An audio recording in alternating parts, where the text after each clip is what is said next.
We have been on a break, but we are back, guys. Hey, grabbing the brisket here in the house. Yeah, we've been busy for the last couple of weeks doing, well, the Houston Livestock Show and Rodeo, and also competing in the Barbecue Austin. And that was, it was a blast. It was fun. It was one of those moments for us. It was like, if you talk about it, you got to be about it, right? Mm-hmm. We got to get out there and show out. That's exactly what it is, James. That's exactly what it is. If you talk about it, you got to be about it. Hey, we beat about it. Yeah, that's right, man. I mean, we went out to Austin. We didn't wreck house completely like we thought we would, but we came in with a good game plan. And I'm going to credit you, James, to a lot of the success was just the week in and week out, every week, just practicing the comp categories just over and over and over again until they dialed them in. And what's even better than that is that each week we just tried something new, which was even better. You know what I mean? Well, we tweaked. Like, we changed a little. We tweaked a little. We ran out of product. We added a different product that we had. Yeah. Like, let's just go with this. And we're like, damn, this is actually pretty better. So we'll roll with that. We even got out to the competition and ordered product late. And it didn't arrive in time, so we had to improvise, and we improvised, and knock on wood, it worked out. So we're happy and fortunate. We're a little bummed we didn't get to hear our theme song played across the arena for everybody to see. But man, when you don't hear your name called, and you're sitting on your hands, and you're just like, dang, man, what do we got to do? What do we have to change? We got to do something. And then the fortunate thing with the CBA, you're able to get those instant results, and then we were able to find out that we got 18th overall over out of 200 and plus teams, and that's nothing to be sad about. We're happy, we're excited. We drank a couple of beers. Yeah, and you're absolutely right. That feeling you get when you're sitting there and they're not calling your name. There was a point there where Jan was like, let's just go clean up our site. Let's just get out of here. Let's just get out of here. I was like, bro, bro. I at least want to see how we did at the end, get our paperwork. But yeah, we did pretty good. 18th overall. I think it ended up being around 225 teams competing. So I was pretty happy with it. Yeah. No, how can you not be okay with that? I mean, there were plenty of world champions that we competed against this weekend. I think there was 225 teams total. And we compete in all categories, right? So I mean, it's not just the main categories, which is the brisket, ribs, chicken. On CBA, normally there's a pork category, but then we also compete in the open category. We competed in the barbecue sauce category. We did a tomato base and a mustard base. Mustard, though, I don't know, man. Hey, we were top 15 in mustard. Yeah, we actually got 15th place. There's only 15 teams turned in? That's right. There's only 15. Okay. Mustard sauce is not our strong suit. Right. Let's say that. It was 100% my fault. First time trying it. Maybe last time. I don't know. Probably won't do that again. Maybe next time just turn in like French's mustard. Or you know what I mean? Or just go get the hot mustard from McDonald's. Right. That might be a good idea, actually. Yeah. Yeah, dude, it was one stellar of a weekend. Obviously we got out there on a Thursday and just really hit the beer really hard and heavy in the very beginning, which I think any good cook-off, you got a pregame, and it wasn't the fact that people like we don't drink during comp day or whatever else, but we had practiced so much, John, that and James, we had practiced so much that I feel like we were so dialed in that we never struggled for a timetable. We never struggled for, trying to obtain the temperatures or anything else. We just used the weapons that we brought with us, and it went good. It was some of the best chicken I think we've ever done, and some of the best brisket, some of the best ribs. I mean, all in all, I think we capitalized on what we had, and at the end of the day, it comes down to the judging table, what table you get on. And we look at the scores, and we had 9s and 10s almost across the board, on every category. So that tells you right there that you're right there. I mean, you're just, again, there's only a few points that separates you from that point to the reserve or the grand champion, and right. We were there in almost every category. So. Yeah, and Raul, feel free to throw up those picks whenever you get a chance, so we people can see kind of what we threw down a little bit. Dude, talk about Bill Purvis. Bill Purvis is just like mopped the floor Lord. with Oh my everybody. God. Like it seemed like he came in with the mission and he accomplished that mission. And god dang, man, nobody got in his way. Yeah. That was crazy because if you go back and look at the score, you could tell, you knew immediately that he had won it all. But if you look at the scores, he was like 10 points overall ahead of second place or something like that. It was crazy. Yeah.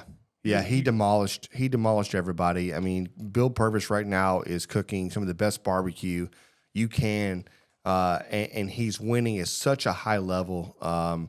It was just it was cool watching him walk up there. It got a little old. I'm like, damn, Bill's walking again. Like, I tell you what, all the way home, know. I was singing that chicken fried oh, song. I know, man.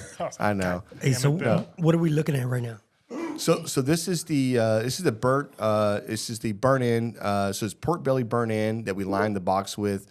We've got a jalapeno cheese or a jalapeno mac and cheese, bacon wrapped shrimp, and then we got crumbled bacon and the little sauce on top, just to kind of give you a little dipping sauce. You know, This from, is from our, that shrimp. our David So, Kitchens open turn in that we got 4th place in.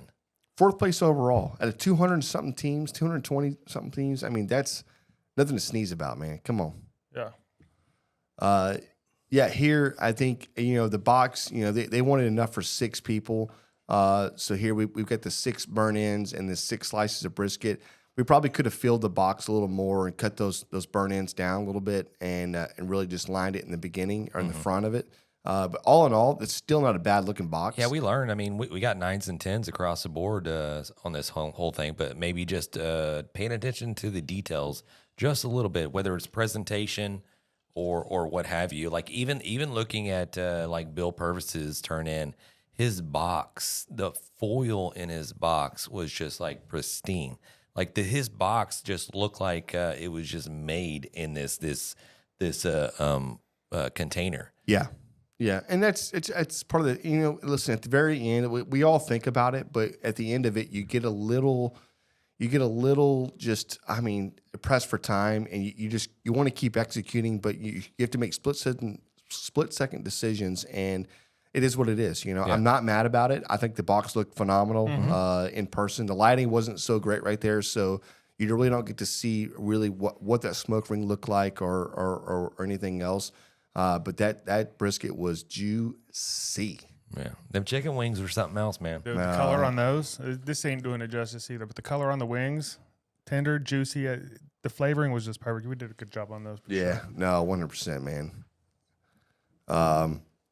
And then, this is kind of how we finish it off. So we did the half bird. So we got a chicken wing there that kind of fell over, but yeah, you get the half chicken, and then we served the wings on the side. So it's like, hey, listen, whatever you want to pick up, you want to go with some dark meat, great. If you want the wing, great. If you want the breast right there, the chicken was so good, man. That was probably, like I said, it was probably one of the best chickens we've done in I don't know how long in a competition, and it was so flavorful that I think at that point it just didn't matter.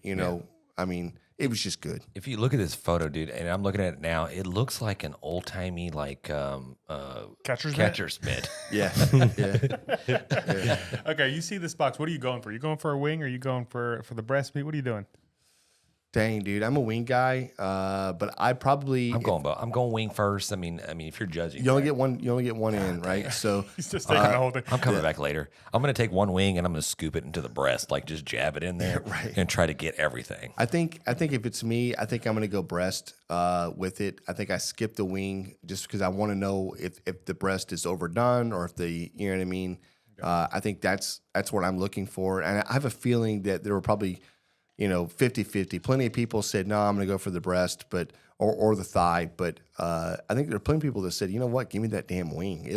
Those wings were so freaking good. We started, as soon as we were done, people started coming up. Those wings went so fast, within minutes, there was nothing left. But one wing left over, and I think I scooped it up at the very end. So, Yeah, I bet I ate a bunch of them too. We got Fred in the house. Fred Robles, what's going on, brother? Him and his team out there did amazing. I love the CBA, man. Man, Fred got the calls, man. It was great watching you go up there, buddy. I mean, just watching you walk up. The Rio, was it Rio Valley? Valley meet. Yeah, dude. Just watching that, I was like, damn, there's Fred. Okay, there's Bill. Okay, I see what's happening over here. Yeah, they're doing a phenomenal job. Phenomenal job with the CBA. We couldn't be more happier to be a part of cooking in a competition like that, and we look forward to doing many, many more. Hey, big shout out to Fred right now. Also, dude, you are killing your videos right now. Anybody out there that's watching that wants to get an idea of what some of these comp guys are doing, you need to follow Fred right there, because he is laying down a master class on some of the videos he's putting out, and they are phenomenal. Phenomenal. Do a little shaking. Oh man, it's so good. Hey guys, Pit Life came in. They said, what's going on? Great job at Austin this weekend. And there was a total of 230 teams. 230, man. Yeah. Nice. Okay.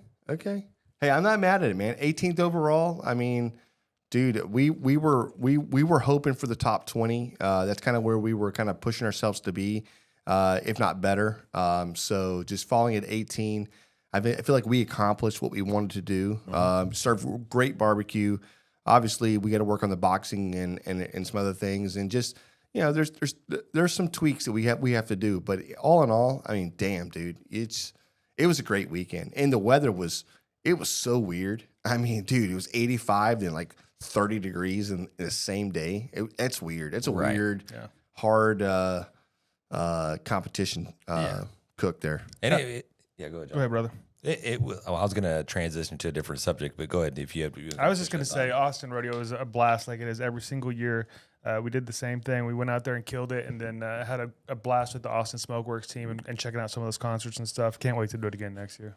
Oh, Yeah. I know, man. I know. You talk about like a humbling experience. Like it was definitely a humbling experience for me when we rolled out there Saturday night to go check out all the concerts, and man, it was fun. You know where I'm going with this, John? Yeah, it was so fun to go check out and see Pat Green. You got to see Kevin Fowler, Roger Krager, and the Dos Borrachos. I mean, Gary P. Nunn, all that was great. But the one thing that really just kind of stuck in my mind, my memory, was we're sitting waiting over at the porta potties, and I don't know if somebody was in there or not. I think maybe Jan was in the bathroom, and this girl comes up and she's like, "Hey, yeah," and she's like, "Look, my friends say they got your boys or whatever." I don't remember how she worded it. She's like, "I guess I got you," and I'm like, "Holy shit!" It's like, What? am I like, I remember. Yeah. consolidation prize here? Like, what is happening? I was like, I got you, like fucking Sonny and Cher. so Like, funny. no, I'm like, nah, I'm good. Like, Hey. and she just kept hanging around, and finally you guys came around. Like, what's happening? Like, she's like, where are you guys going? I'm like, I don't, yeah, Not with you, not lady. with you. Not Like, with you. what's happening? It's like, and I was like trying to think. I was like, I gave her a name, like a cook-off lizard. You know what lot lizards are, or whatever. Right, dude, don't She- say that, bro. Don't say that. Come on, man. That's not right. It was terrible. It was terrible. Yeah. Yeah. Hilarious. But you know what? She put me in my place. I was humbled a little bit, but it's all right. We're going to rebuild. We're going to be back better again, whatever the terminology is. So, That's but it. we're going to move past this. Grabbing the Barbecue brisket. lizards. Hey, John, Hey. can you hand me a beer? I think I'm out here. Yeah, there it is.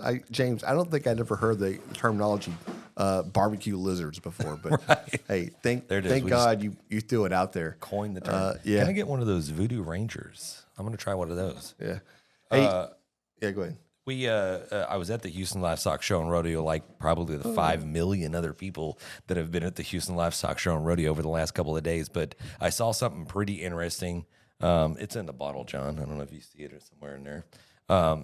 I saw something pretty interesting where we were at the NRG Arena visiting the Stockman Club there. But outside of the arena, they have some show animals. I don't know if... oh, there it is. Thanks, guys. And I don't know what animals they're showing, but outside of it, they had several teams. I guess it's high school teams around this area that kind of set up to do this competition. And Raul, I think there's a couple of pictures that you can pop up in there. And from what I gather, it's a build. These teams get, I guess, drawings, schematics. On to build this project. Yeah, don't worry, Jan. We'll figure it out. they get the drawings, they get all the. I think they get a tutor, they get somebody that comes in there, some tradesman that knows the ins and outs of doing all this fabbing and machining and welding and all that stuff like that. So you got 5 teams that kind of put their stuff together. It's all the same build, but I took a picture of the Pearland High School turn in there. It was just looked pretty cool to me. No, yeah. So you're exactly right, James. They have they got a set of drawings, a set of ISOs, and everything has to be to scale, right? So they've got to build this thing one off, put it together, and the team that does it the best, that's most accurate, wins this thing. But this is a barbecue pit. Yeah. I'm not sure how well that thing's going to flow, but it is a barbecue pit, and they did a good job. Yeah, it's I'm just guessing. A lot of valves, a lot of yeah. I don't know. Yeah, it's cool. a lot of brackets there. I mean, what they're all the same, but just slightly a little different. They're able to put the little touches and spins on it. But I didn't take a picture of all the other schools because I went to Pearland High School, so I was kind of showing them a little bit of love. So anybody out there, Pearland High School, all the kids that were involved in making this project here, hey, kudos to you. It looked badass. Man, this is awesome. Oh, that's great, man. That's great right there. Yeah, that's the. I guess that's kind of some of the criteria they had to go through. Correct. They put together a safety program. They had to. This is essentially like a project managing 101 for anything going on in the plants or any project, any construction company. Right. This is what you're going to be doing. So it's great experience, I guess. They put like a safety manager in there, just like going around, just like Yeah. Put your eye pro on. Those steel toes. Yeah, right. I know. I could just see it. Hey, James came in. James Dotson. He said, "Nice to meet you in Houston." Yep. Hell hey, yeah. cheers, brother. Hell yeah. We had a little mail call. Can I talk about what we got in the mail? Let's do it. What I got in the mail? I guess we got it in the mail, but it went to my house. So I didn't bring it in because it came on a pallet. I posted this on our stories a couple weeks ago, but I have not had a chance to open. I still haven't had a chance to put it together yet. I opened up the boxes and whatnot. It's a new VP 230 from Vacmaster. So we've been playing with that other one for pushing a year now. Yeah. This is a big one. So I don't even know how. I want to vacuum seal my dog or something. try. We can This probably is do that. going to be legendary. Oh man, this Should is be going able to to be great. vacuum seal briskets. So, guys, if you want to put in an order for a brisket, just Raul's going to put a link down below. Let's just start taking orders, and we're going to ship it all over the world. Anyways, I'm excited to play with this thing. It did come with I got one of those aluminum workbench table. Aluminium. Yeah, foil. Okay. Yeah, excited about that. That's all we got for the mail call. But Ari, Vacmaster, thanks. We appreciate it. Got some content coming with that for sure. No, man, I cannot wait to just.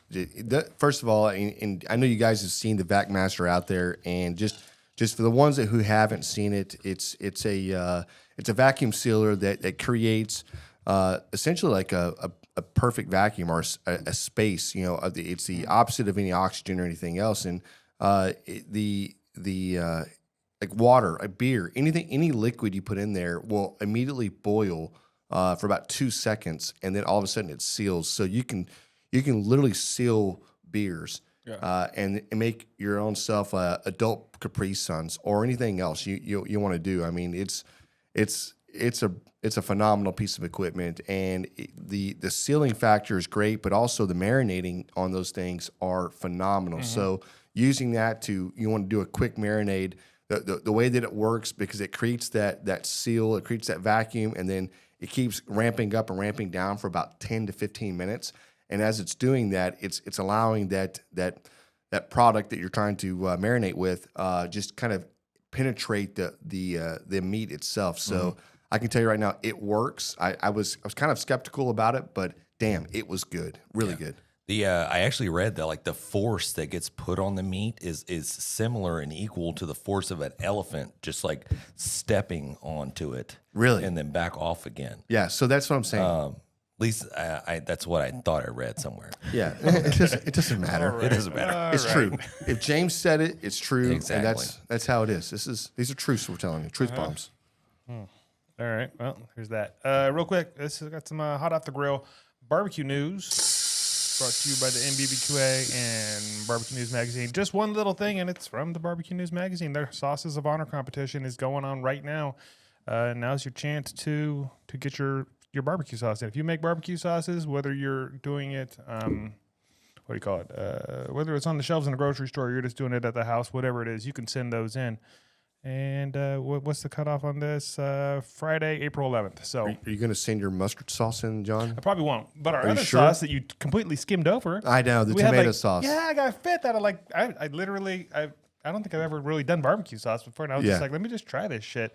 Fifth place, there was like 50 teams in that one. So Right. Is that the one we dumped like a shit ton of like boom seasoning from AMP? we may have. We did. Okay. Yeah, man. We used the amp seasoning in there for sure. Well, it's good stuff. So Yeah. Let's go. there's Sauces our of secret. honor. Thanks for sharing that, James. Yeah. Yeah, sauces of honor. Get yours in there. There'll be a link down below for y'all to get in on that. That's what I got. Hot off the grill barbecue news.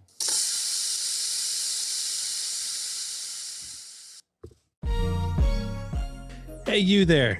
We've got a question for you. Are you tired of clickbait stories and the loudest voices driving discussions in culture and entertainment? If so, I'm Dylan. I'm Kendall. And I'm Corey. And we host the podcast From the Middle. We're middle class guys living in the middle of America, in the middle chapters of our lives with points of view somewhere in the middle. We take a more reasonable and centrist approach in our discussions covering genres like comedy, culture, entertainment, and interviews with really interesting folks like business owners, comic creators, doctors, news anchors, New York Times best-selling illustrators, professional stand-up comics, and more. We really value a relaxed and conversational podcast, one that we hope is so fun and laid back, you'll forget you're not actually hanging out with us. So search at From the Mid Pod, just like it sounds, or check us out everywhere you can find podcasts. Hey, y'all didn't show these beautiful pictures. No, we did not. Yes, that's sexy right there. Dude, sexy and you know it. No, dude, the pits worked phenomenal out there. We cooked on the smaller one, the 250. We cooked on June. Yep. And it ran like a champ. One log every, 45 minutes. It just seemed to just chew it up and was ready to go. So, yeah, it was definitely a game winner. And that's something that we talk about privately amongst ourselves is trying to give a little bit of a smoke bath. I mean, we all have the drums and we've got, the pellet grills and we've got Weber's and the charcoals. So we've got a bunch of stuff in our arsenal, but it's just hard to reproduce that offset smoke flavor. And so that's something that we kind of went to this year was running a 2-hour or a 3-hour or even a 4-hour smoke bath and then transitioning over to another piece of equipment to maintain that temperature to add, and it's all in stages. So, that thing ran like a champ. I mean, it was money. Austin Smokeworks, they built one hell of a pit. Yeah, it didn't get old. Well, there's a few times where you're in the middle of doing the competition, and you're trying to box, you're trying to sauce, you're trying to pull, you're trying to do all this stuff, and then people are coming up like, "Man, dude, hey, that's a badass pit," and then you're like, "Okay," one of us feels kind of obligated. Okay, let me go over there and just say hello because I mean, yeah, dude, it's a cool pit, and we appreciate you guys stopping in and checking in and saying something and then wanting to get a picture with it and wanting to get it. Yeah, shit, come on in, man, take a picture of it. So that was really cool to be able to be part of that, be able to experience that while we're in the most like life altering times of our lives, like pull the chicken. Get the chicken on. Yeah, pull the rib. Right. You know what I mean? It's like Jan's over there. Yeah, it is a great pit. Yeah. You're right. I was telling Carlos. I saw Carlos there in the comments. Charlie King Jr. He was. I was telling him at work. It's like, man, I miss doing it. We're gonna start getting out there and doing a little bit more of these competitions.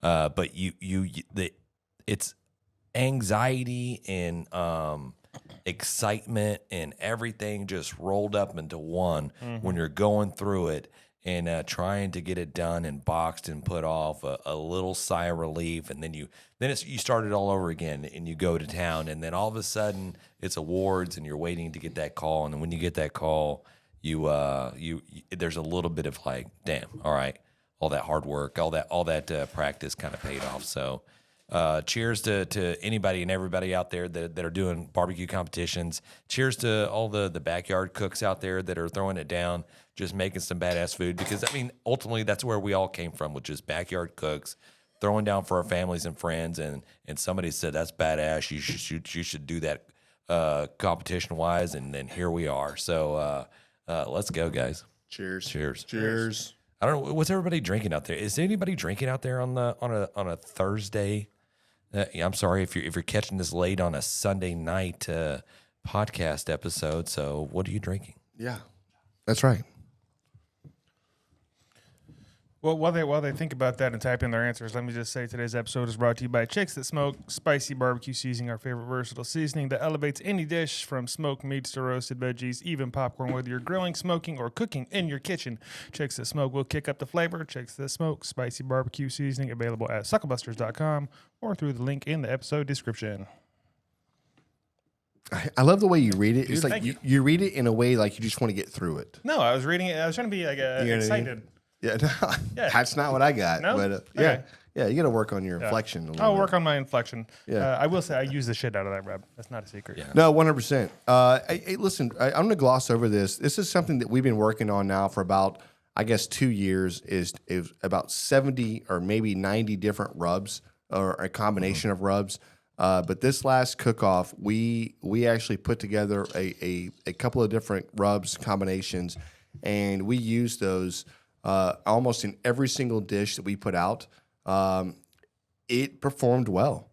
I mean, overall, and maybe there's some tweaking here and there, but dude, they were good. It was just the ribs were good. The brisket was some of the best brisket we've made in a long time. So I feel like that seasoning just really performed a lot better than I thought it was in a competition. So. Yeah, a couple more years of tweaking, we'll be ready for market. I don't know about that. No, maybe we never go to market with it. Maybe it's just ours. Maybe it's what we do, I mean, who knows? It could be. It could be that. Yeah. I think we're pretty close to getting our guest on. Raul stepped out for a second, but We haven't even introduced or even talked about our interview coming up here in about 4 or 5 minutes. no, that's right. So we have tonight. We have the BBQ Daddies coming on. These guys they really remind me of one. It's just a great competition team. You can tell they have fun.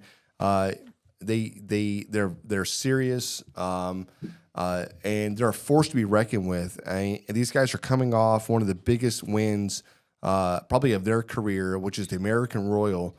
I think they got the first place in brisket for sure, and cannot wait to dive into just the secrets. yeah, just what it took. Obviously, what it took to get to that point right there, and obviously, I think they knew that this was an opportunity for them, and they were not going to shy away from it. But I've been following these guys for a little bit on social media, and it was really good just watching them kind of just celebrate. And they had some really good videos they did afterwards. That they posted about the American Royal and just having the trophy sitting in the background and everything else. So, yeah, just can't wait to have these guys come on. So, Do you guys want to crack open these beers real quick before he jumps on here? And yeah, start pop sipping them on up a little bit. Pop them. Let's do it. Hey guys, we're not only a barbecue, we're also a beer podcast. Every week we dissect and bring on a new beer to try and taste. Sometimes we get some in the mail. Sometimes we have to go out and spend our hard-earned money, but it's okay. We're willing to sacrifice our livers and our kidneys to do so, to bring you John only has one kidney, but to bring you what we think is a great or a not so great beer. So hell yeah, let's do this, man. Yeah, this is the grab them in the brisket Beer review. There it is, man. and I got a mixed pack of the hard Mountain Dew drinks. I don't know, zero sugar, so you know they're good. Hard sodas, watermelon. I got flavored watermelon over here, guys. How do you see what it is? That's the original, I believe, Mountain Dew flavor. This is the Baja Blast, and that's the The live wire. Live Wire. Live wire. I'll trade off a watermelon. You want to go? Yep. Okay. There it is. Okay, well, Perfect. I'm not a big whatever that is. I'll do the watermelon. Okay. I'm excited for these. Dude, Jesus. it looks like Mountain Dew. This is what you bring to work. Like at lunch. Listen, This is the lunch drink. this is at lunch. I was gonna put these in my kids' lunches. You open up your case. You're like, "Well, I didn't know there was alcohol in that. It says Mountain Dew on it." Yeah. It's babe, Dew. My sorry. kid packed my lunch. Yeah. Look, Doing the do. Sorry, boss man. James, are you drinking? No, it's just it's a hard soda. Yeah, I'm going hard today, boss. It just means it doesn't have any sugar. Yeah, this It smells like a Jolly Rancher. okay. 5% alcohol by volume. It definitely says they make a point to put 21 plus on it. Which if it was me looking at this on a work day, I'd be like 21 calories. That's what I would just. I would just. I would just. How do you want to say that? I would. I can't say the word.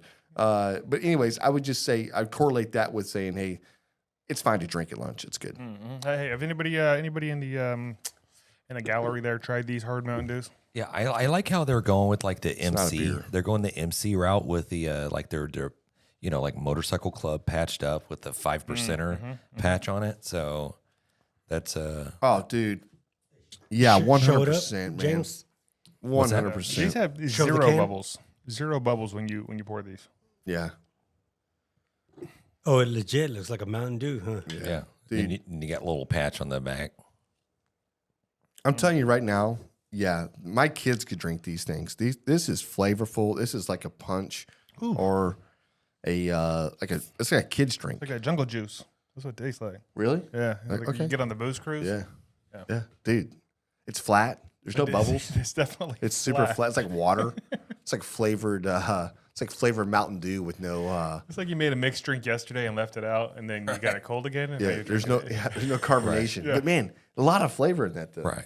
You're a kid. Damn. You're a kid in the morning. You wake up. Your parents partied or whatever. They had a party, and then there's like a little glass in there. Where you're like, I'm just gonna take a little sip of this. That's you got leftover like something Boone's Farm, something Yes. mixed with Sprite. I don't know. That's great. I thought it'd be worse. All right, let's bring our boys Yeah, in. let's bring him in.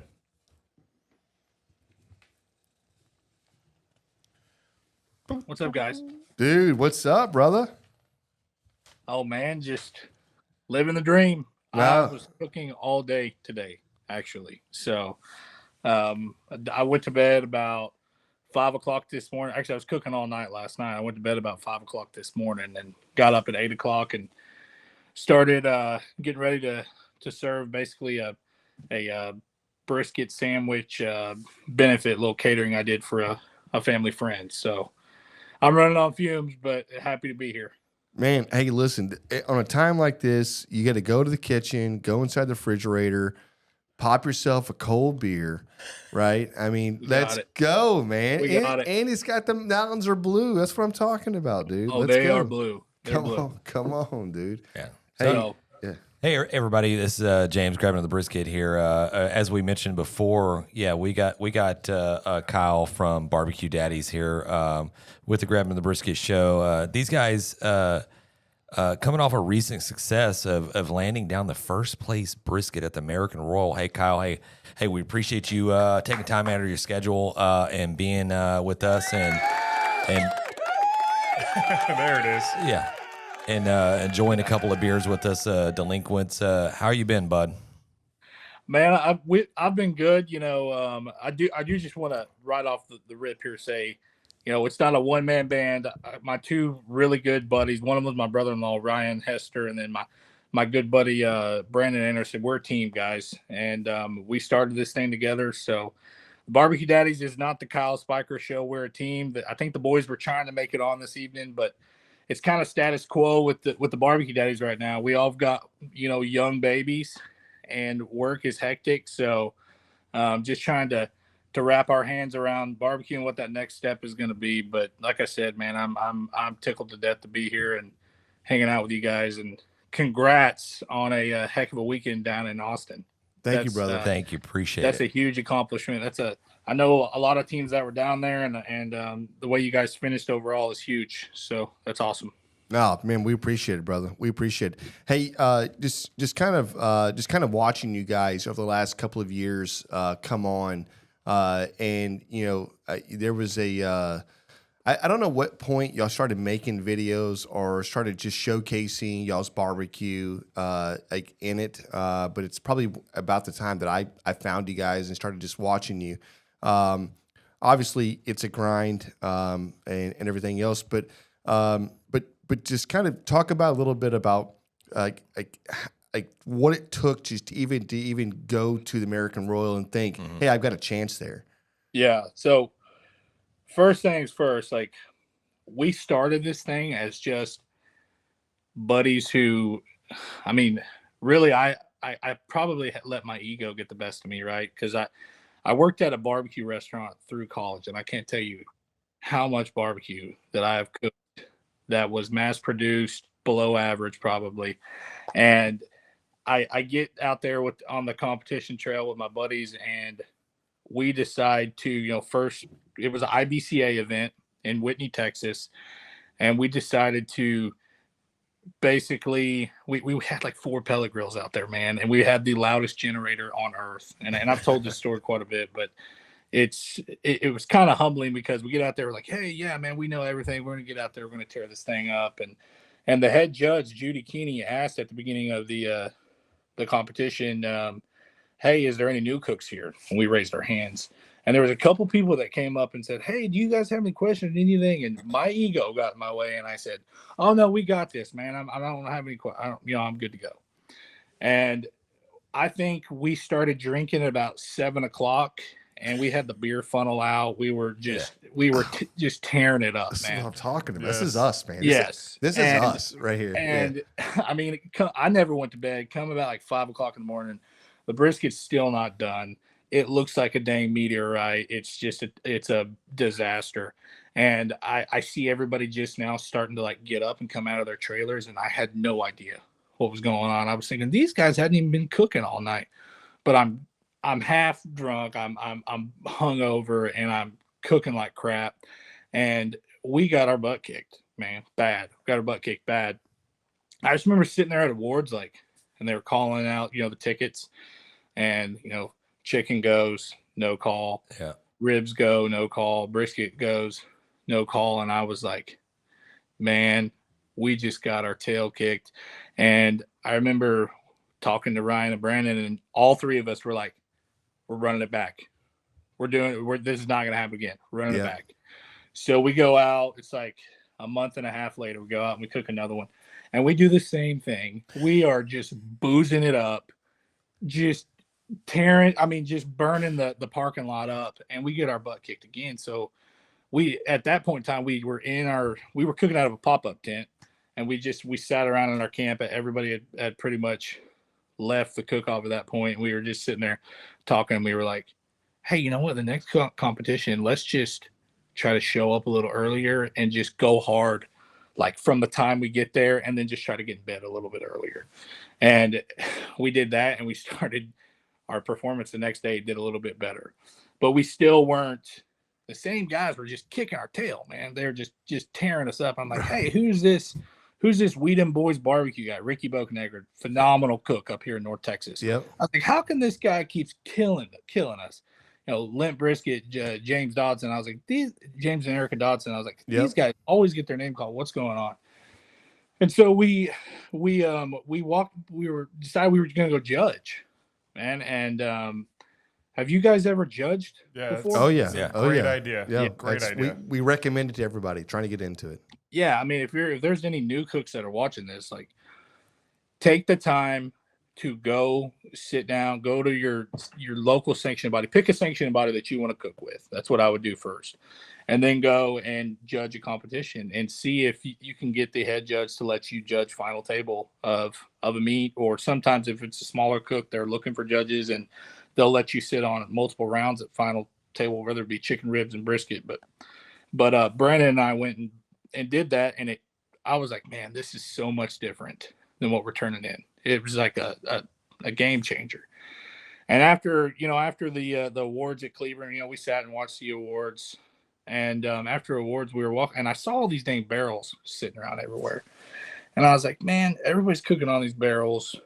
We're cooking on these pellet grills. We had a pellet grill go out on us also between that time and a different competition. And I was like, you know what, let's try cooking on these drums.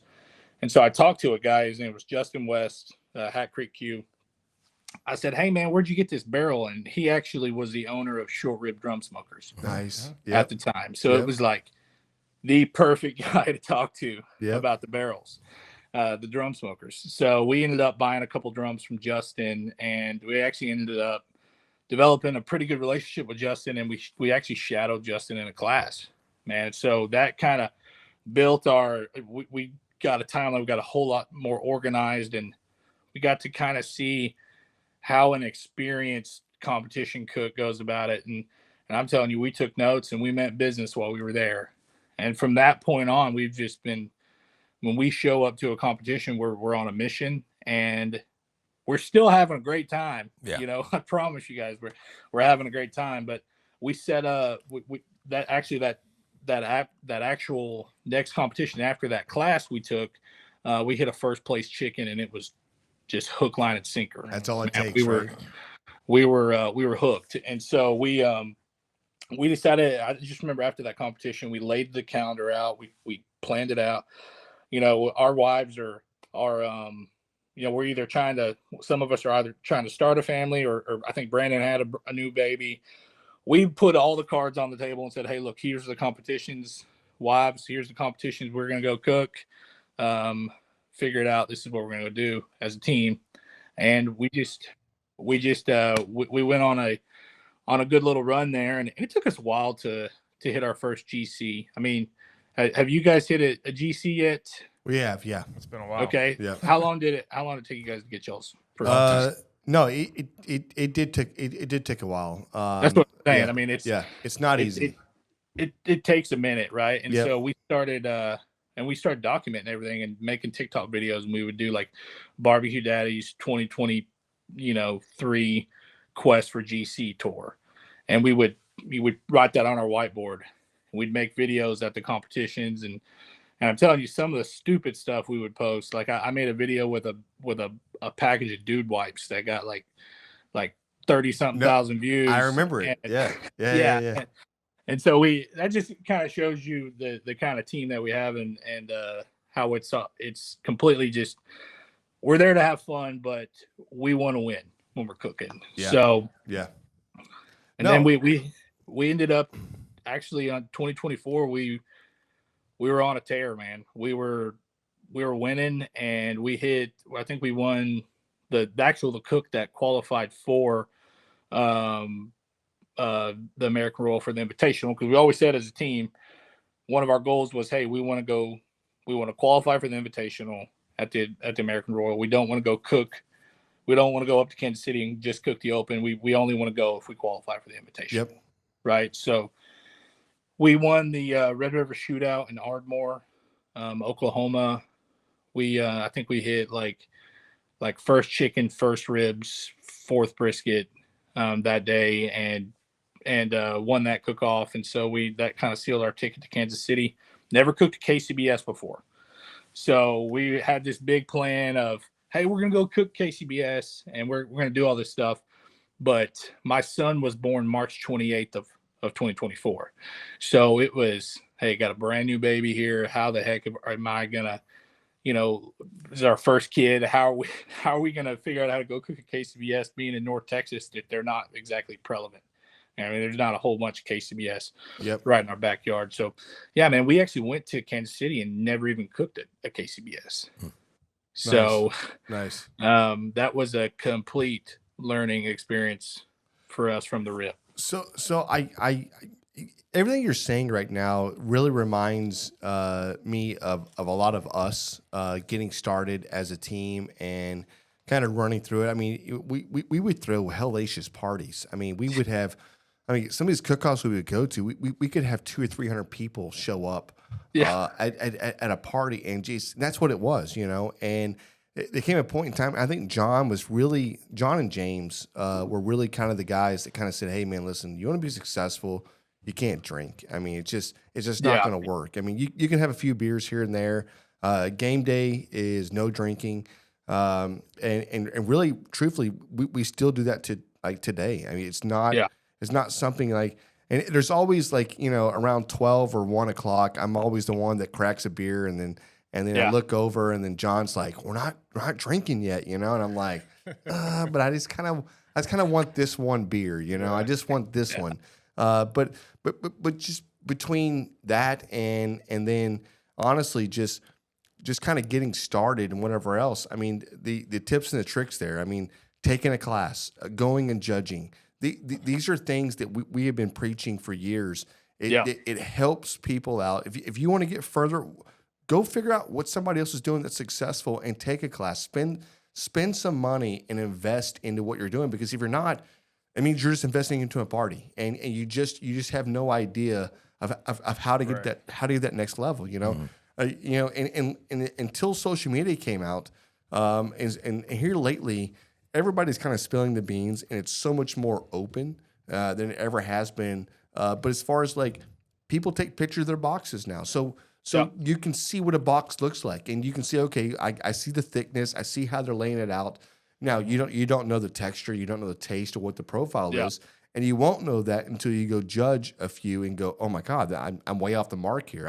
I was going for a completely a salt and pepper, a coarse ground salt, or a kosher salt, and a number 16 mesh black pepper. If that's what you're trying to do, I'm not going to say you're not going to be successful. I'm just saying you're not going to be. There's way more flavor profiles going into a brisket with the injections and everything else that you're probably going to miss out on. Yeah, you won't be consistent. No, and you're right, you won't. And I think that's what a good winning team does, is they're able to reproduce and recreate that week after week or month after month, and they're so consistent with it because everybody knows exactly what the flavor profile they're looking for is, right? So hey, so how many classes have you guys done? So we just did that one. Right? Okay. Well, I take that back. We did another one with Justin and then James Dodson. And Erica Dodson and Bobby Oliver. He's a world champion dessert. Yep. We went and did a class with them, and it was somewhat repetitive, but it was really, we want to support those guys, and they're phenomenal cooks. So even though like we already taken the class with Justin, I mean, you can learn more and more each time, right? And then just seeing like James and Erica's spin on stuff, like that's so much. That's a new perspective. That's a new. I don't really care about the recipe, to be honest with you, because I think that flavor profiles change, right? But if you kind of hone in on the techniques, okay, like, hey, what are they doing? Like, where are they temping that chicken? You see what I'm saying? No, I agree. I totally agree. Like just little simple stuff like that, and it's stuff that you'll overlook. And I think people get way too hung up in the recipe because it doesn't. It's at the end of the day, like I said, the flavor profile does change, right? No, I mean, you're exactly right. And James, I think you want to say something. Go ahead. No, well, I was gonna talk about the dynamics, the roles that you and your teammates play with each other. Do you have a defined role, or are you guys all just pitching in and doing something? Do you have a separate protein, or how do you guys approach it? Man, to be honest with you, like everybody asks that, and it's like, we do everything together, man. We have a timeline, and it's our Bible, right? Like, it's not like I'm not going to sit here and tell you like, yeah, when I signed head cook Kyle Speicher on the thing, like I'm telling you guys, we're a team from the get go. And it's like, honestly, I love Outlaw Barbecue Association because they say BBQ Daddies, they say the team name. Like, I don't like organizations that just say the head cook's name, because it's like, hey man, I got my buddies here. Like we're a team, you know. I love it when they say our team name. Right. So we don't have a chicken guy. We don't have a ribs guy. We don't have a brisket guy. We're all one band, you know? And I think we embrace that, you know. And I will tell you this, like there's different dynamics within our team though. Right. So like I am kind of, I'm trying to be as openly honest. I get a little stressed out, and like I'm so competitive. Ryan is like calm, cool, collective. Like you cannot bother Ryan, my brother-in-law. You cannot bother that dude. So it's like yin and yang. And then Brandon's like, he's like our man.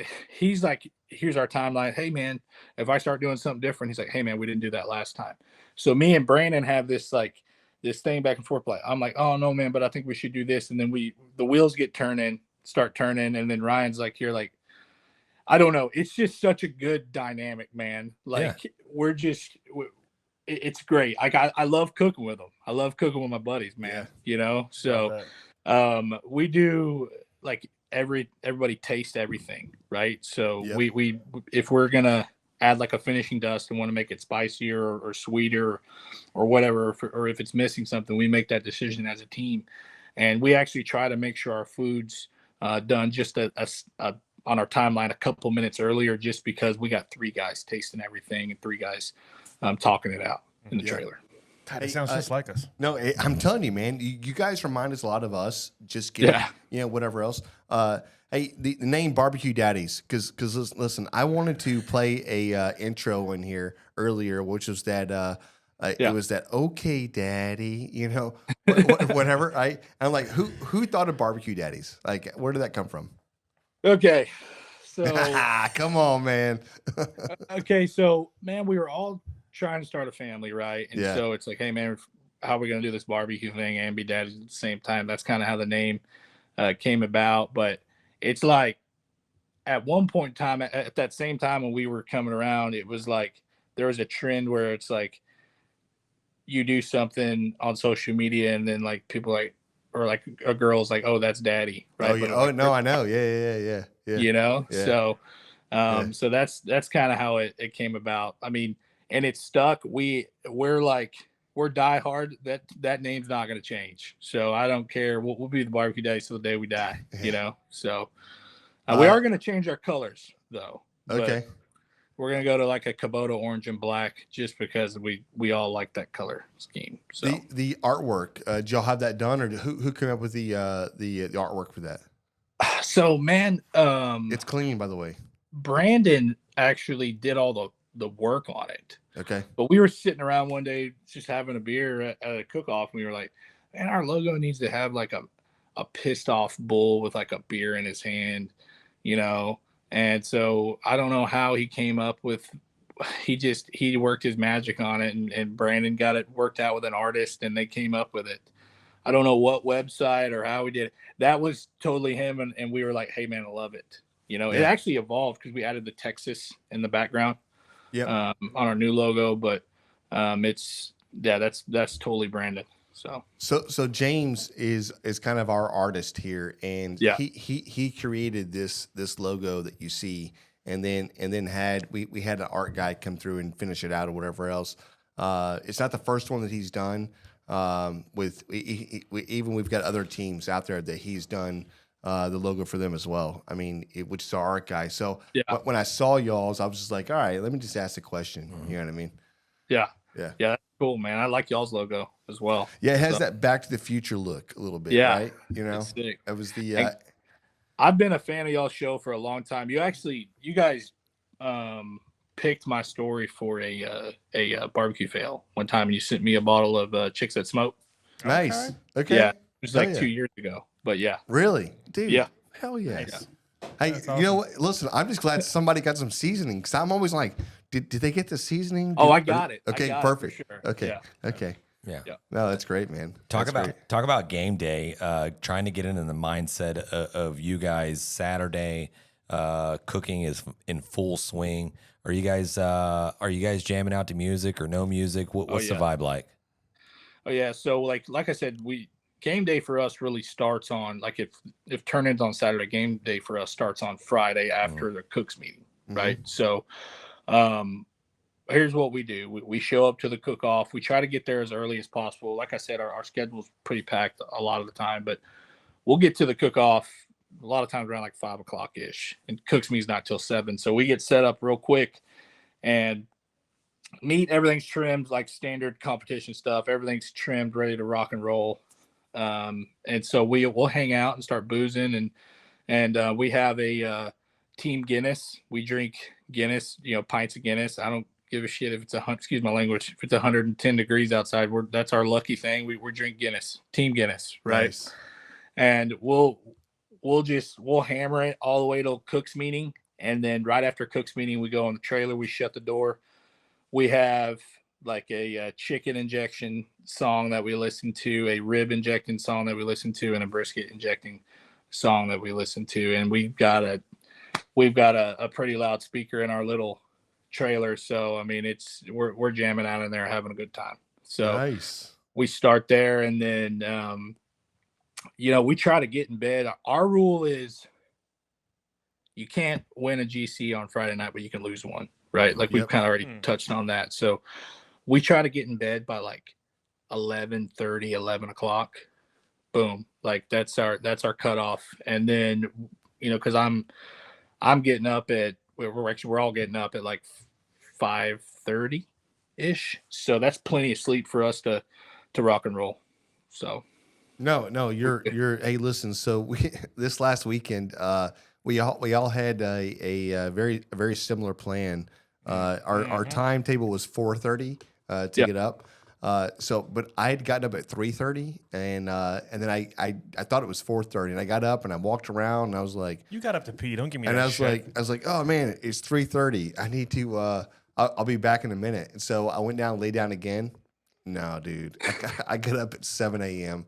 I was like, oh my god, it was so bad. And every time I talked to John was like, well, you didn't get up till 9 a.m. And then like an hour later, he was like, well, you didn't get up till 11 a.m. I mean, I was like, dude, I got up at 7 a.m. I've been grinding all day, like just as much as you have. And he's like, no, you haven't. And I was like, hey, listen, I had to eat crow. I know I did. But you're exactly right. You can definitely lose a competition on a Friday night. And it's practice makes perfect. Being prepared and being able to reproduce week in, week out, that's what makes somebody successful, and understanding like anybody can get lucky at one time, right? You turn a piece of protein in and somebody hits a fifth place or a third place or a first place chicken. You're like, okay, that's what it is. But if you didn't do it under like, I guess, good, like an atmosphere as far as like no alcohol and just remembering the steps and everything else, you're not going to be able to reproduce that. And right. You gotta have a plan. Yeah, that's exactly right. And it's like that's what it takes to be successful. It's been cool watching you guys because I mean, obviously you're not new to it. The grind is the grind, and we've all been kind of going through the last couple of years. For us, it's been longer, probably close to 20 years for James and I cooking, but not the way we cook now. And I think we've talked about this in the past as far as like, cooking, competing in competitions 20 years ago. It wasn't like this. This is a complete sport now. And 20 years ago, it was a bar cook-off, or it was a dad's club cook-off, or it was it was just something that in your city you did.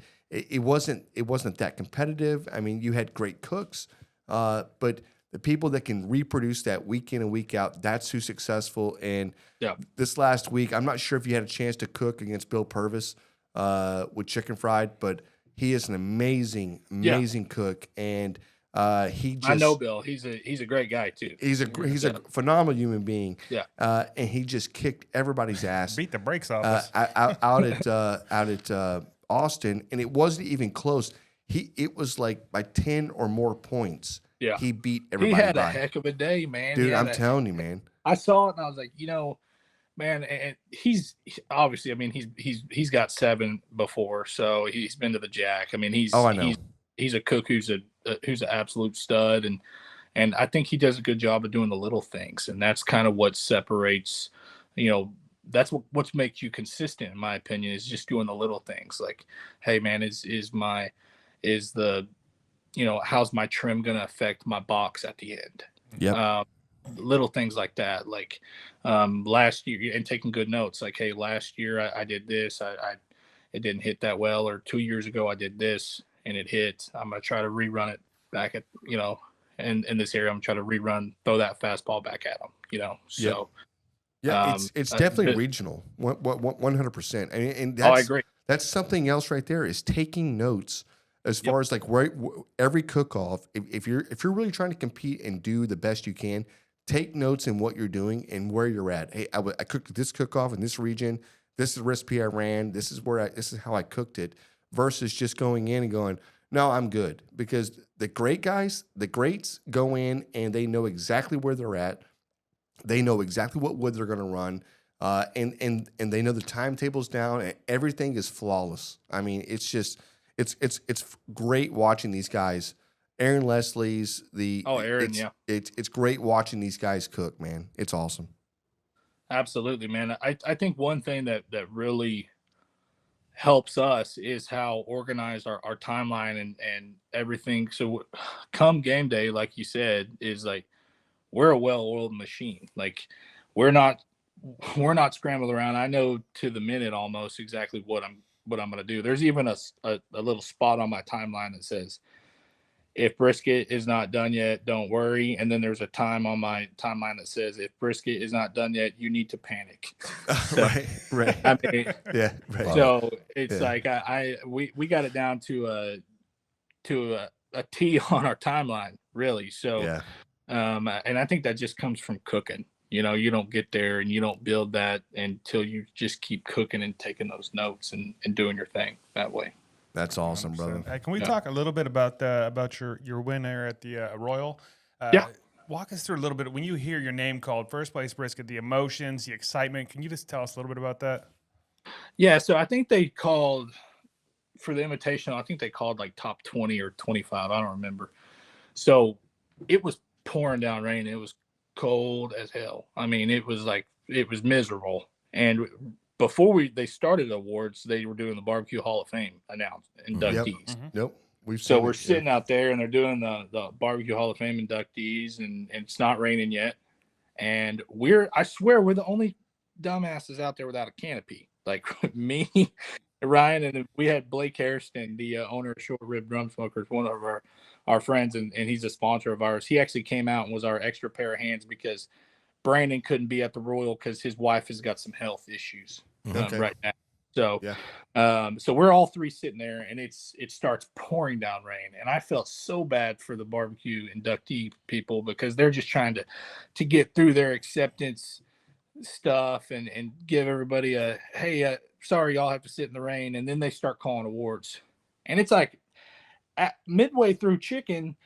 Everybody's under a canopy, and we're the only guys out in the damn field without a freaking canopy, and we're way in the back, right? And I'm just like, I am gonna thug it out through this storm. This is the lucky spot. We were so happy with all of our turn-ins. I was like, we're gonna see the lucky spot. We had a cooler full of Boulevard Wheat, a local Kansas City beer, just to give us a little extra stream of luck there, and we were just gassing beers out there in that infield.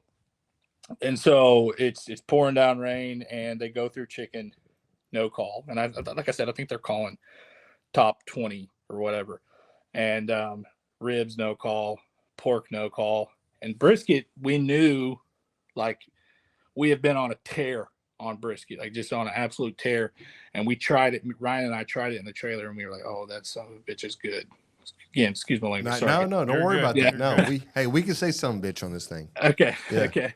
So, but we're like, man, that damn thing's good. So we tried it, and I was like, okay, it tastes good. And my wife, like our whole family, flew up from Kansas City, and actually the company I work for, that they sponsored us and paid for, a lot of us going to Kansas City, and so they came up, and we're a really close company. It's like a family vibe, and so they came out and they were eating all of our leftovers. Right, my wife is not a huge meat eater at all. And she was actually sitting in the truck feeding my son. So like awards are like what time? 6? We're at like what, 6 o'clock? Yeah. We turned in at like 2 or whatever. So that brisket had been sitting out for an hour by the time my my wife, I just saw Bud Brown's comment. That's a funny ass story too. But my wife was feeding my son, and so she gets to come in, and I give her like the scraps of the brisket, and I make her a little plate, and she eats it, and she said, hey babe, can you get me some more brisket? And when she said that, I got like goosebumps on my arm. I was like, oh no, she wants some more brisket. And I gave her that I said, do you like it? She said, this is the best brisket you ever made. And I was like, Oh, Mm-mm. boys, Don't we you- might be in for You're a like, good one. babe, don't play with me right now. Yeah. I don't need this. Come on. Like, I mean, I'm getting Yeah. goosebumps thinking about her saying that because she Yeah. said that, and I was like, she either gave us the kiss of death, or we are, Yeah. we're sitting pretty here. So we go to awards, and like I said, no chicken, no ribs, no pork. Here comes brisket. They start calling brisket, and they get in the top 10s. And Ryan leans over to me and he goes, "We're about to GC this motherfucker with 21s." Oh, nice. Okay. Okay. Okay. And I said, okay. And we were laughing. She was like, "Hey, man, it's the big stage. It's our first time being here." And then they called first place brisket, and it was like, boom! We jumped up. You would have thought the roof blew off of that place, Yeah, man. I right, mean, we were running down through there, just high-fiving on a dead run. We went from freezing cold to, warm as can be, in 2 seconds. And just unbelievable. I was just shocked, man. I knew it was good, but it was like, was it first place at the roll good? So right. it was unbelievable, man. I mean, I want to inject that feeling into my veins every day. Yes. It gave me goosebumps a little bit. Obviously, Yeah. I'm telling you, man. Hey, listen. Yeah. Next time you're like, hey, man, I need somebody to videotape this because I want to watch this and just get hyped up before every cook off. It's like just watching yourself do well. I mean, just reliving that moment. Obviously, on that kind of stage, that's something that we have not been able to do. And obviously it's it's something that we really want. And we kind of took a break, a little bit, on just competing a lot and really got into the podcasting and the social media side. But now I look around at these guys right here and I'm like, they all want to compete now and they see it. So like literally, we've been looking at the calendar for the rest of this year. Like, all right, we can do this, we can do this, we can do this. So we're definitely excited. I cannot wait to see you out there. Hopefully, we can compete against you guys. Yeah, I've been hoping that we could get linked up with you guys because we've messaged back and forth on TikTok in the past and like in comments and stuff. And it's like, man, these guys seem like that you guys vibe like just like we do as a team. Yep. So I would love to see you guys at a competition and would welcome you guys to come by our camp and share a beer and some stories. I'd love to meet you guys in person. So let's go. 100%, brother. We might bring you down. I'm just gonna put a warning out there. Hey, we might bring you down. Let's go, man. I love this. Hey, really quick, talk about a little bit about brisket selection. Do you have a tip for that, or do you have a specific brand, or is it are people out there overthinking it too much? Do they have to go full scale and go with the Wagyu, or can they pop it with the primes? I've got a rule. If it's a cook-off that's going to have more than 20 teams, historically, if you look back at the results, then I'm cooking a Wagyu no matter what. Yeah. If it's a smaller cook-off, like, hey, this one's right down the road, it's only needs 15 to make a state championship. And if I have a good prime. Oh, we lost him. Do it, is it? We'll get him back in a second. He's right there, I think. No, that's you guys. Oh, that's us. Dang. What he was saying is if he has a prime, he is going to run the prime, like something that's like really well marbled. And there he got is. him back again. Okay. Can y'all hear me okay? We can. Yeah. We lost you for a second. My iPad just died on me. I don't know what's going on there. So, but I'm on my phone. So sorry, but it's funny how my iPad died right when I was giving a brisket tip. So. Hey, convenient. We know how it is. We know. Like, all right, we got enough time now. You're breaking out. Yeah, but I mean, I just think that like if you're going to a smaller cook-off, you can cook like a Costco prime, or a HEB prime if it has like a really thick, flat, and well marbled. I feel like you can get away with that. But at the end of the day, I mean, if you have the budget, like us as a team, I feel like is an advantage. Is every bit of our earnings we put into a team account, and if we win, we use that money towards our next competition. So it's been paying for itself. So it's been paying for the Wagyu brisket. It's been just kind of a well-running machine. But I totally get a cook who's like, hey man, I don't want to go cook an expensive, Snake River. I totally get it. I do have a rule. I will not order from, I don't care what company. I'm not ordering a brisket. I've just been, I've there's nothing worse than placing an order with a company, and it comes in, you spent 200 something dollars on a brisket, and it's like, oh man, it's not any good. So I've just been burned before. So same boat as us. I want to put my hands on it. So Exactly. that's a great thing about partnering with great meat markets that's local and going there and putting your hands on the briskets. Also, we've got the RC Ranch, which is a neighbor of ours right down the street, a couple of miles.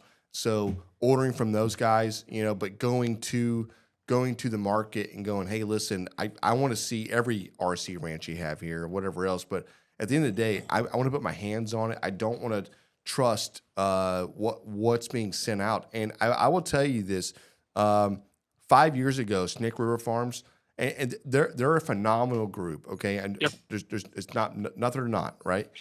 But I will say 5 years ago, I ordered a brisket from them, and it was the best brisket I'd ever seen in my life.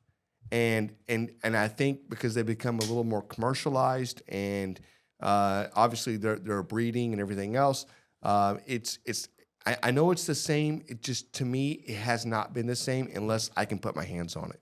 And so that's I agree with you. Yeah. 100%. I want to be able to look at the flat. I want to be able to, in my mind, measure, hey, after I trim this down, how's it going to look in the box? How thick is the flat? What's the fat cap look on the backside? Do I have a gash right here that I'm going to have to trim out? How's that going to affect after I trim that gash out, how's that going to affect the total thickness of my slice, Yep. just little things like that. I don't really have a brand, man. Like we've cooked snakes, we've cooked imperials, we've cooked midlands, we've cooked them all, right? We've won a lot on snakes. We won the Royal on a snake black. So believe it or not, right out of the counter there at HEB, not the counter, wherever they have the fridge. Yep. There, yeah, they're at HEB. So it went to HEB. Actually found both briskets of ours for the Royal. They're right there at HEB. So God bless HEB, man. Jesus. man, we are lucky. We are lucky.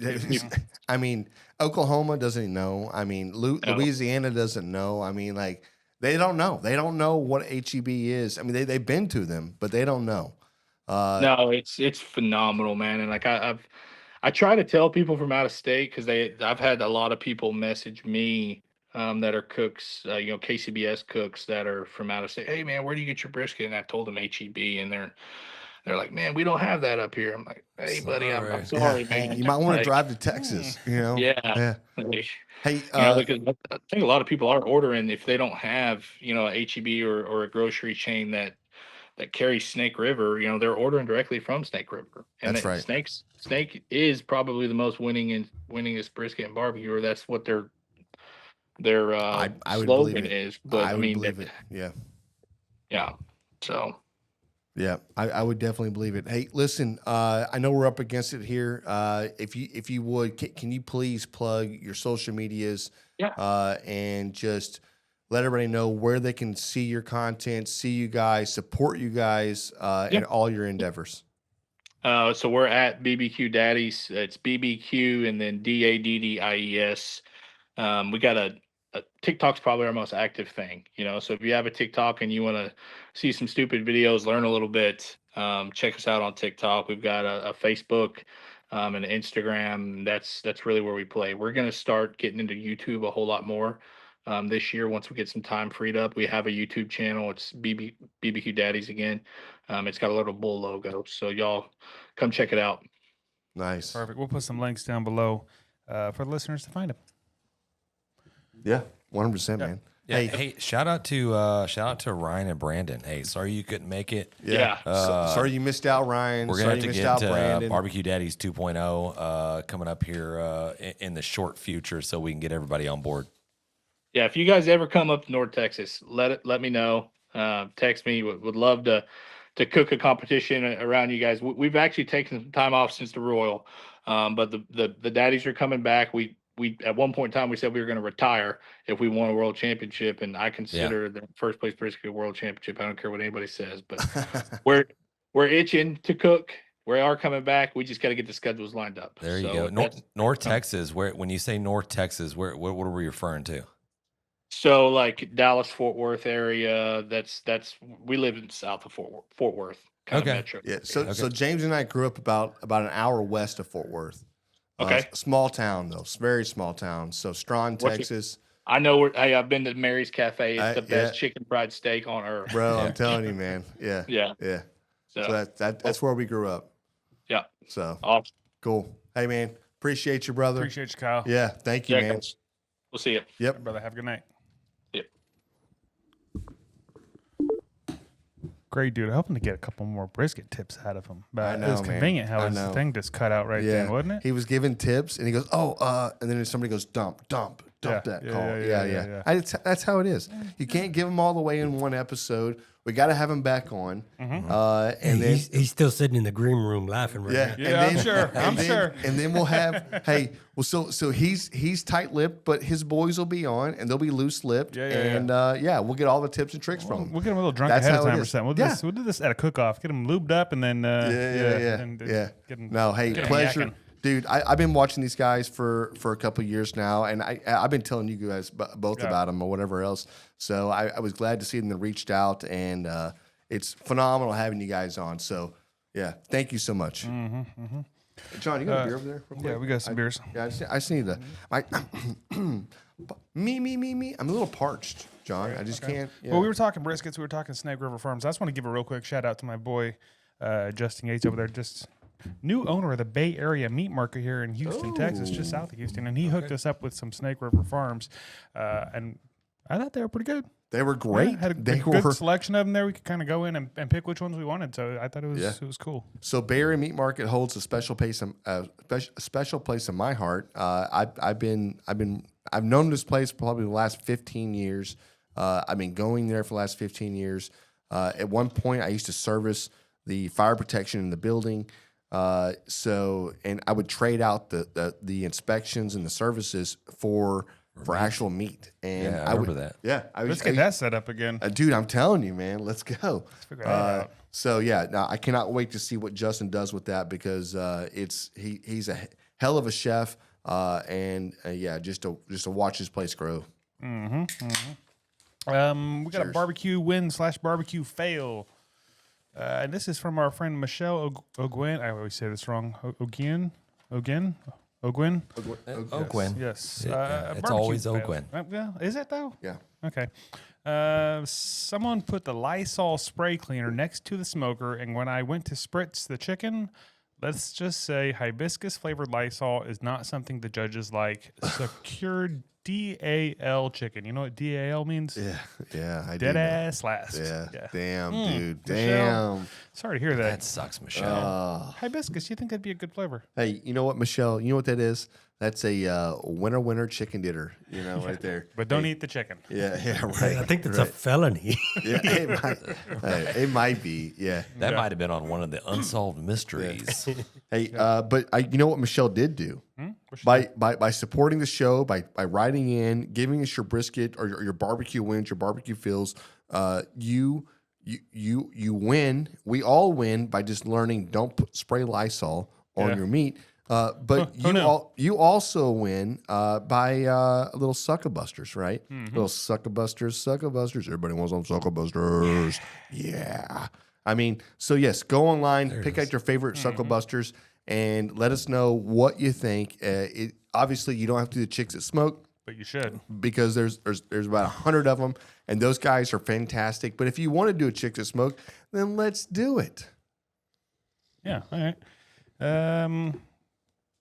Beer. We want Wanna to talk score about it? this beer. Let's do some Let's beer score scores. this. I mean, we're using the term beer pretty loosely. This is not a beer. This is like a This is a soda. 90-minute beer review. soda. Yeah. Hey, remember we did 90-second beer review and we almost got sued? Yeah. Oh, that was Hey, crazy. We've got the Mountain Dew, hard Mountain Dew. I did the watermelon. Yep. You did the I got the live wire. live wire. Yeah. James did the original. Nobody did the Baja Blast. This is something. This if I is knew a that was an Capri option, I Sun for would've gotten that kids. You could try this real quick. No, go for it. You're good. Okay, didn't I've finish already, yours? no, I've been Is drinking it a breakfast beer? No, this is No, this is a lunch beer. This is a lunch beer. This is at lunchtime. You pull your thing open. You have a little just Peanut butter and jelly, little maybe shot. some Doritos. Yeah, and then you drink your Mountain Dew. Man, this is great. This is a great beer. This is a great soda. It's not a great beer. not a great beer. It's a flat soda. Not a great soda or a great beer. Okay, But it's better than I expected. It is better than I expected. The flavor is a 10 out of 10. It needs some bubbles. But I'm going to score this about a 7, 6.2. That's what my score is, 6.2. Yeah. I'm right there with you. Yeah, this one's not good. I think it's okay. You must have got a bad one. the green mine was can is not good. Mine tasted like it reminded me of like the wine sip of that. coolers back in the day, like the Bartles and James. Yeah. I'm gonna go with 6.8. This is all right. I probably ain't gonna drink it again, but it's all right. Is that better than yours, James? No, it's That's a little bad bit too. better. I mean, orange Yeah. is definitely better. It's not good. I mean, I get it. You're trying to hit the feels. You're trying to hit the nostalgia feels of You're trying to get kids drinking to Mountain drink. Dew, and it's just not hitting there. Yeah. I'm gonna. It says 5% alcohol. I'm gonna get it 5%. So There it is. we're done. Hey, you heard it here. Hey, if you want to send in your barbecue wins or your barbecue fails, or you want to recommend a beer for us, or send us your stories about whatever it is, you can do that. Our email is info@gravethembrisket.com, or on any of our social medias. Social medias. Yeah, medias. At gravethembrisket. We'd love to hear from you. Or you can use our hotline. Leave us a message. Those go right to the top. 434-829-2299. I'd love to hear from you. Yeah, I was about to say, look, guys, let's not fall apart at the end. All right. Hey, yeah, listen. My words are broken. But if you call in on that line right there, if you call that line and you leave a voicemail, we're going to play that voicemail. We don't care what it says. We don't care. Like, you can be as whoever you want to be, right? It's going to get aired, and we appreciate it. Yeah, it might be a direct line communication to us live. Yeah. What? I'm pretty sure my might dad be. thought it was, because for a while there, I was getting messages. Your dad's calling. Yeah, 100%. Yeah. Hey, it's like, hey, hello, hello, what? What'd you say? Okay, perfect. Yeah. Hey, John, I can't hear you. There's something wrong. It was not like that, okay? Let's God go. damn it. Funny. I Anyways, love that. hey, thanks everybody for listening. This has been great. That's right. Hey, this has been awesome. And as always, gentlemen, I had fun with you this past weekend. It was a blast. And as always, the people that are listening along, I've had fun and I enjoyed talking barbecue with you. Peace. 100%.